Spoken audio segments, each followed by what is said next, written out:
Ladies' time has expired. The chair now turns to the gentleman from Texas, Mr. Babin, for 5 minutes. Yes, sir. Thank you, Mr. Chairman and Mr. Administrator. Good to see you. And I really liked your analogy about the bathtub a while ago. After a few decades, I guess all of us have a little residue in there. I just need a little bit more in mine.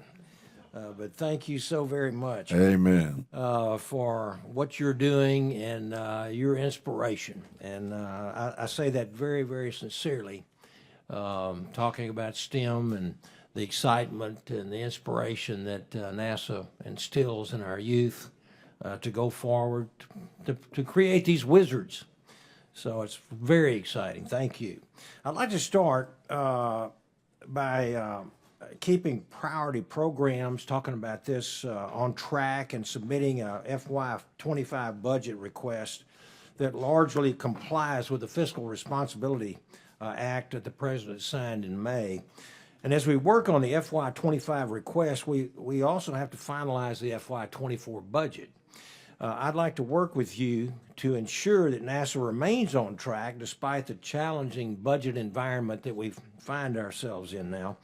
As you work with appropriators to finalize the 24 spending plan, I'd like to call your attention to a few priorities of mine to maintain existing funding levels within the space operations budget. Congress provided you with a great deal of latitude, and we hope that you're able to use this in a way to use this funding appropriated for space operations, and I want to make sure that we're all on the same page. While the final 24 appropriations for NASA space operations is $46.7 million below FY23 levels, the 24 request included $180 million for the deorbital vehicle, the USDV, for ISS. The original schedule for awarding a contract for USDV has slipped several times. Under even the current plan to award a contract this summer, NASA could be challenged to allocate funding for USDV within FY24 based on current schedules. And I believe that within this given timeline, NASA could maintain current ISS operations at 23 rates. It's critical now more than ever to maintain the full functionality of the International Space Station that Mr. Weber had mentioned in his questioning, and support our current crew and cargo missions because of the amazing things that are going there. I was a healthcare professional myself, and your story about cancer and creating drugs and things up in zero G are very, very fascinating. I was pleased to see you mention on Capitol Hill 2 weeks ago the necessity of keeping the ISS fully operational until we have a follow-on CLD. It's critical that we maintain our presence in LEO for the very reason that he brought up a while ago. The Qingdong Chinese craft is up there as we speak. And so, Mr. Administrator, I know that you don't have this information at your fingertips right now, but will you provide us with the following information as soon as possible so that we can understand the full range of options that NASA has in implementing the 24 appropriation, so that ISS program can continue to return the great science and advanced exploration that's been coming back? Number one, the amount of funding obligated for the USDV in 24. Number two, an updated schedule for the award of the contract for USDV.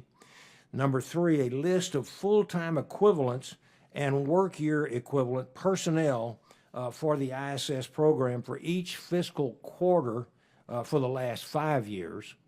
And number four, workforce costs and contractor rates associated with the ISS program, including contractors over the last 5 years. And last, number five, workforce costs and contractor rates planned for the ISS program over the next 5 years. Mr. Administrator, I stand ready to work with you. You're a joy to work with. I've always appreciated you and the great work you've done in your capacity as our administrator. But we need to ensure that NASA has the necessary workforce and funding to enable the continued success, amazing success, 22 years of the International Space Station. Can I count on you to work with me on this? Of course. And I can tell you that the first question that you asked, in the 24 budget, there is $180 million for the starting of a U.S.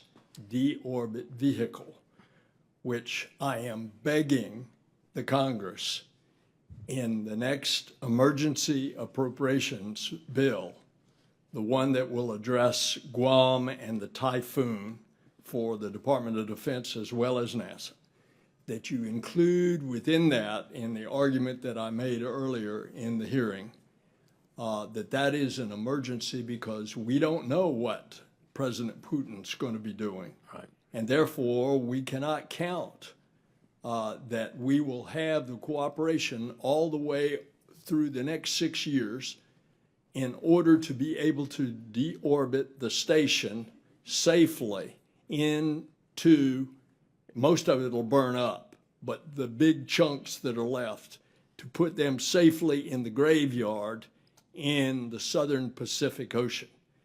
And we desperately request that 180 million and the rest of the 6-year total funding of $1.5 billion for the U.S. deorbit vehicle be put in the emergency supplemental appropriations. I understand very, very clearly. Thank you, Mr. Gentleman's time has Administrator. expired.